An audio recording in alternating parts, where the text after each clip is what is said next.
ఉన్నావు చెప్పండి. ఒకళ్ళు ఎరుక లక్షణం లేకుండా, సాక్షిత్వం గమనించే లక్షణం లేకుండా, గుర్తించే అంటే జ్ఞాపక లక్షణం లేకుండా, శబ్ద లక్షణం లేకుండా, అనుకునుట, భావించుట, తలంచుట అనే భావ లక్షణం లేకుండా మీరు ఉన్నారా?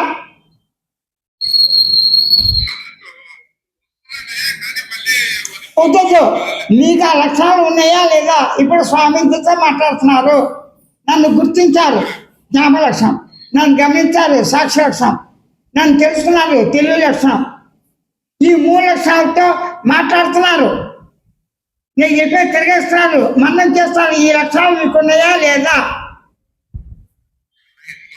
అంతే అంతే అంతే ఉన్నాయి. ఈ లక్షణాలు లేకుండా ఎప్పుడైనా ఉన్నారా? ఈ లక్షణాలు లేకుండా అనుకోకుండా ఉండగలరా? తలంచకుండా ఉండగలరా? భావించకుండా ఉండగలరా? ఆలోచించకుండా ఉండగలరా? సంకల్పించకుండా ఉండగలరా? స్మరణ చేయకుండా ఉండగలరా? వ్యవహారం చేయకుండా ఉండగలరా? గమనించకుండా ఉండగలరా? అసంభవం. అంటే అసంభవం.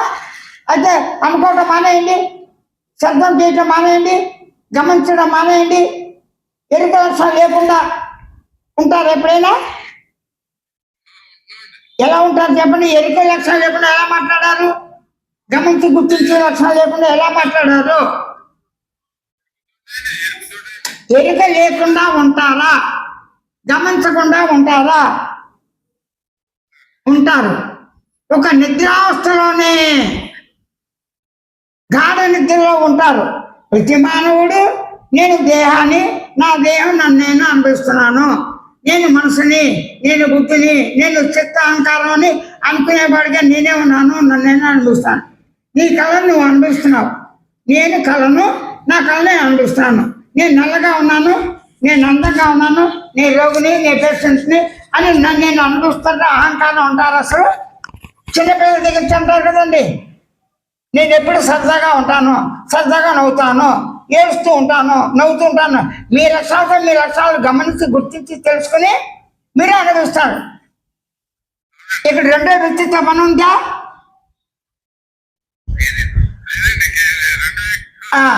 అయితే చెప్పండి.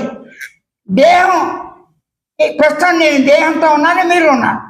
నేను, మీరు, వారు, వీరు మనందరం కూడా గమనించే లక్ష్యంతో సాక్షిగా, గుర్తించే లక్ష్యంతో జ్ఞాపక లక్ష్యం, తెలుసుకునే లక్ష్యంతో సహజ జ్ఞానానిగా ఎరుకగా, శబ్ద లక్ష్యంతో భావ లక్ష్యంతో నేను పదార్థంగా ఉన్నాను.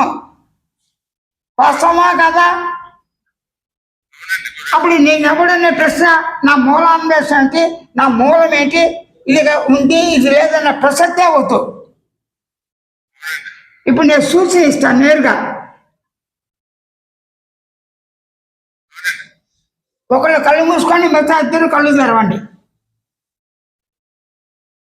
నేను చెప్పిన దాకా ఆన్సర్ ఇవ్వచ్చు. ఒకళ్ళు కళ్ళు మూయండి, ఎందుకంటే నీవే. మీరు కళ్ళు మూసుకోండి. ఎన్నుకున్నారో ఒక ఆయన, వాళ్ళిద్దరు కళ్ళు తెరవండి. మీకు కాన్షియస్ అంటే ఎరుక, స్పృహ ఉన్నదా లేదా? ఉంది.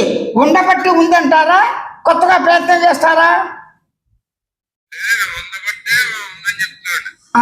అయితే స్పృహను గమనించారు, అనుభూతి అది. స్పృహని తెలుసుకున్నారు జ్ఞానంతో. స్పృహని గమనించారు, గుర్తించారు, తెలుసుకున్నారు, అనుకుంటున్నారు నేను స్పృహగా ఉన్నాను అని శబ్దంతో, భావంతో మీరు ఉన్నారా లేదా?